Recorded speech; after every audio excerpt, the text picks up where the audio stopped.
Hi, I'm Mandy Cowan, the Dementia Advisor for Alzheimer Scotland Borders. With me today is Lyndsay. Hi, I'm Lyndsay Hornigold and I'm the Volunteer Coordinator for Alzheimer Scotland Borders. Today we wanted to speak to you just a little bit about how our services have adapted to the COVID-19 pandemic and how our support has changed in that time. So prior to the pandemic, we had lots of different community groups. As you can see, some of those included one-to-one support. We had dementia cafes, we had peer support groups, we had lots of different social groups, including music memories, sport and memories, all sorts of different things, and also Dementia Friends. Following the pandemic, because of the restrictions that brought, we had to look at how we were going to continue in a safe way to provide the support and the services that we have at the moment. So a lot of the things that we were offering went online. For instance, quizzes and chat groups, support groups, whether they were actually one-to-one meetings or they were within groups. We also introduced digital dogs and different activities through videos. And we also had telephone befriending, which become an integral part of reducing social isolation. Dementia advisor surgeries, some of which were again one-to-one, but we were also doing those for family groups also. Dementia Friends still continue to run, but on the format of meeting online. This in some ways was actually quite helpful for a lot of people. It helped with being able to join in, meeting bigger groups of people, but actually took away the difficulties that sometimes people had regarding transport and getting to different venues to be part of this.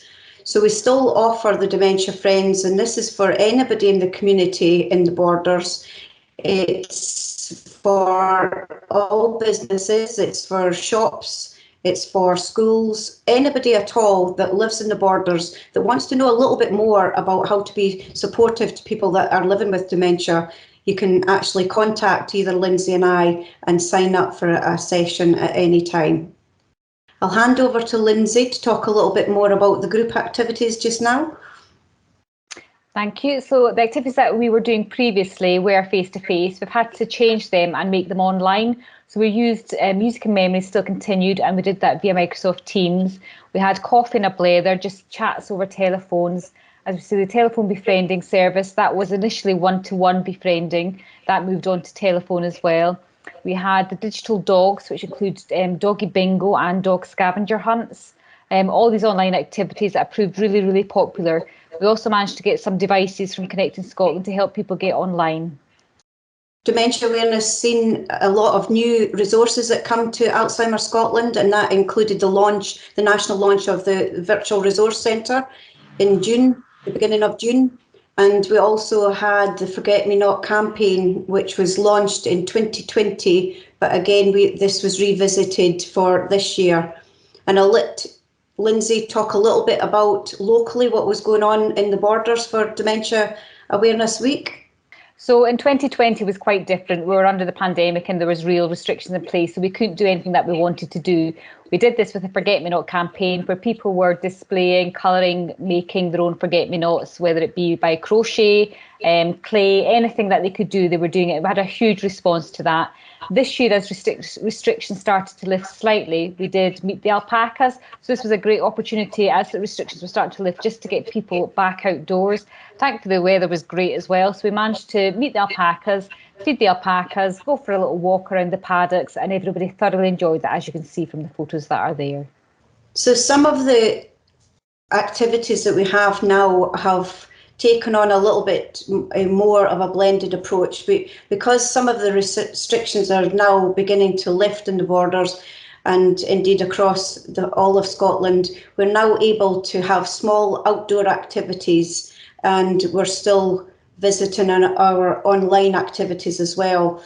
So some of the newer groups that are on the go now are walk and talk walking groups, Pass for All walking groups. Again, I'll let Lyndsay explain a little bit more about these.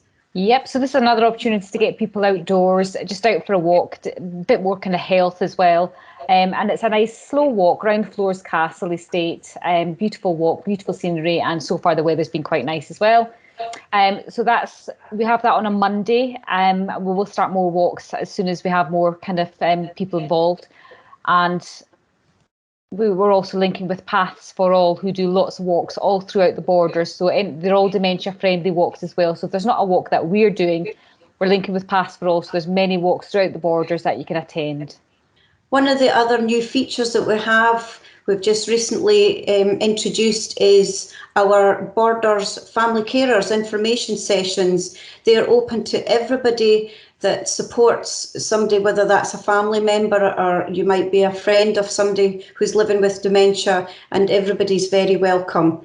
Each session we're providing lots of information, and you'll be able to meet other people in a similar situation as yourself. Perhaps they're supporting somebody as well, and have that little bit of support from each other as well. Again, contacting Lyndsay and I for more details on that. Our social media page through Facebook provides lots of information and advice, and it's updated regularly, so please join that, like our page, and you will see what's going on in your area. It'll give you all the details of all the activities that we've discussed today. It'll give you lots of local information, including our contact details and our partners' information. It'll give you tips and also more information about what's on. Another one of the new features that we've added to our Facebook page is we have a question and answer session. That's a regular feature now, and we also have tips for supporting someone who's living with dementia. Each one of these are a different topic each time, and again, it's to try and help provide a little bit more information. But again, if you'd like to discuss anything that you see online, just please give us a call and we can arrange to have a discussion at a time that suits you. And that's everything from Lyndsay and I. Thank you very much. Thank you.